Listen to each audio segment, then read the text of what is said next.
first things first, obviously the tank does look a little bit more warm. Red and green UVs will do that.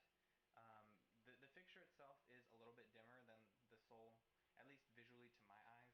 I know we can't see the brightness effect of the UVs and the violets and stuff in true color as we see white a little bit better.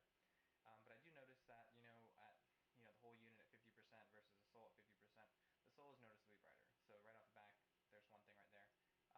It doesn't necessarily concern me as much because I do enjoy the reds, the greens, and the UV and violet a little bit more than just the standard whites. So I understand that, and I've had full spectrum units in the past, and they've all looked a little bit dimmer than just like a standard cool white, royal blue fixture. Um, so the fixture's been up for a few days. I've seen a lot of corals open up a lot better than they normally have.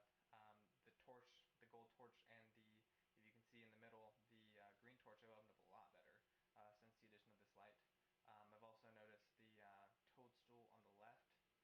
The polyps just look really, really nice right now since the addition of this light. We've also seen a huge increase in size in the anemone. I know right now it looks the same that it's looked in the past, but you can actually see on the toadstool on the right, there's like a little bit of blackening, a little bit of polyps that aren't fully opened. The anemone is actually getting so large that it's stinging the back of the toadstool. So what I'm going to have to do is move the toadstool up to where the Scuba Steve frog spawn is on the top, and then just move everything around so that the toadstool is clear of the anemone for now. Um, I did notice that today, so we're going to try to keep that under control because that toadstool's been with me for a while, and it is definitely one of my favorite pieces in the tank. Um, I haven't noticed any negative effects with corals, like corals not opening up or corals wasting away. I've only had the light for 2 days, so I didn't expect to see anything too crazy. I am pleasantly surprised by the torch's response.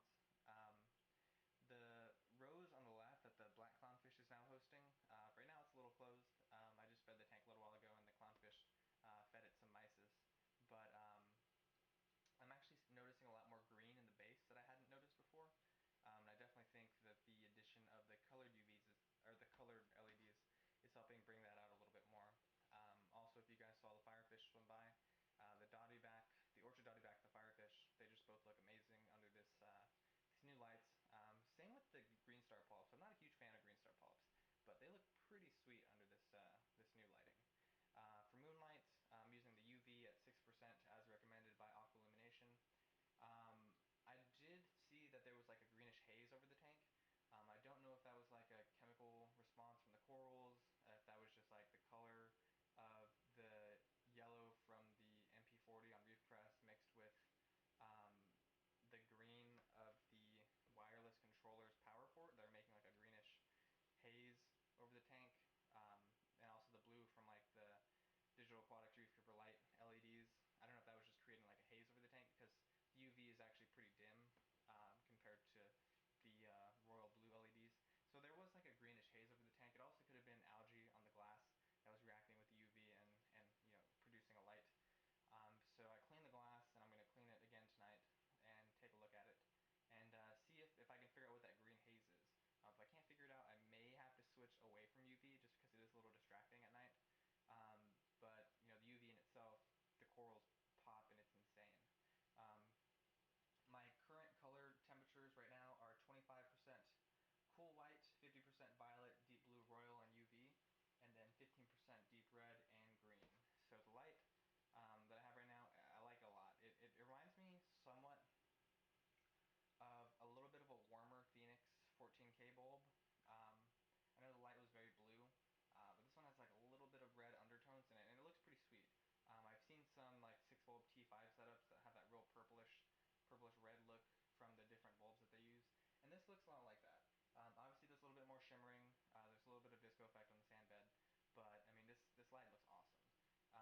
It's a huge upgrade in my opinion from the Sol. I know some people aren't a huge fan of the LED choices, but in my opinion, they're gonna grow coral. Like it's not, obviously the white in this is not as good as the Vega 5 watt white, but a lot of people are actually liking that because with the 5 watt Vega LEDs, a lot of people were nuking their corals just because that light just puts out so much par. And talking to Justin AI, we had discussed about the par differences between the Sol and the Hydra, with the Hydra having almost half the par. But the thing is, the Sol does have the 40-degree optics on the 4 middle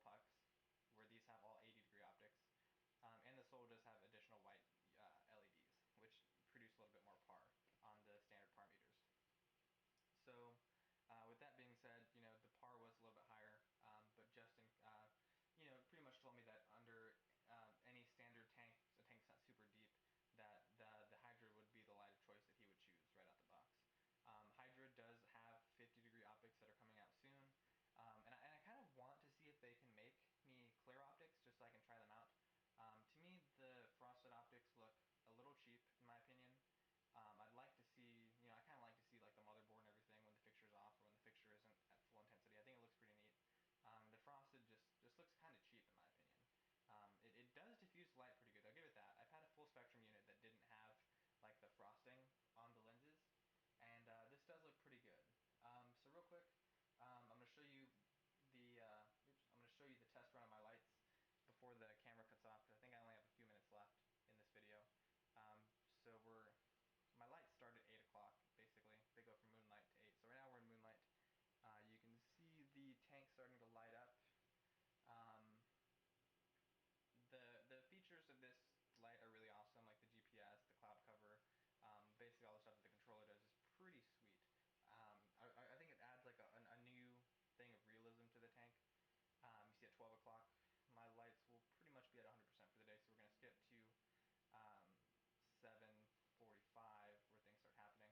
So you can see at 8 the tank will begin sweeping sunset again.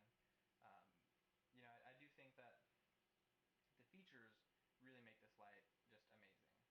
Like it adds so much realism to the tank to be sitting there and you'll watch like a cloud go by, or different features, and the UV just looks awesome at night. So that's pretty much the test run of the lights right there. It's just going to go back to 7 a.m. the next day. I highly recommend this light. I've seen the Vega in person, and the difference between this and the Vega, if you're not going to get the power pucks, is just a little bit better white LED, but one that in my opinion isn't super necessary. These fixtures will do amazing on your tank. The Vega's a nice fixture. I just don't see myself spending $50 per power puck to upgrade it the way I want it, especially because I'd be replacing all 8 power pucks that I would need for this tank, which would be just, like $200, like another $400 spent on the lights. I don't see myself doing that. I really like the color mix that they offer right out the box of the Hydra, and it was only $175 to upgrade per unit from the Soul. So I really like the light. I'm going to try to get a par meter for a few friends of mine that want par results off this, but I can't promise that just because the people that I do know that have par meters that have to drive to San Antonio to get it, come back, test the par, then drive back that same day, and I don't know how much I'm willing to do that just because I'm on the college student budget with random aquarium splurges like this. So I don't know how soon it'll be until I can get a par meter, but I'll try to get that as soon as possible. But like I said, I love light. I love my Coral's response to it, and I really, really like both. Or I have 3 anemones, one's in the back. I like all the response that they've given me. I did notice that the green one that I had before moved to the front of the tank in the previous edited video that I shot. He's actually moved to the back now. I don't know if that has anything to do with the lights, if it was anything to do with the flow, if he just didn't like it there, he was just trying it out. But he's back where he was before, and he seems to be enjoying it. He seems to be calling up a lot more. So things are going good in my tank right now.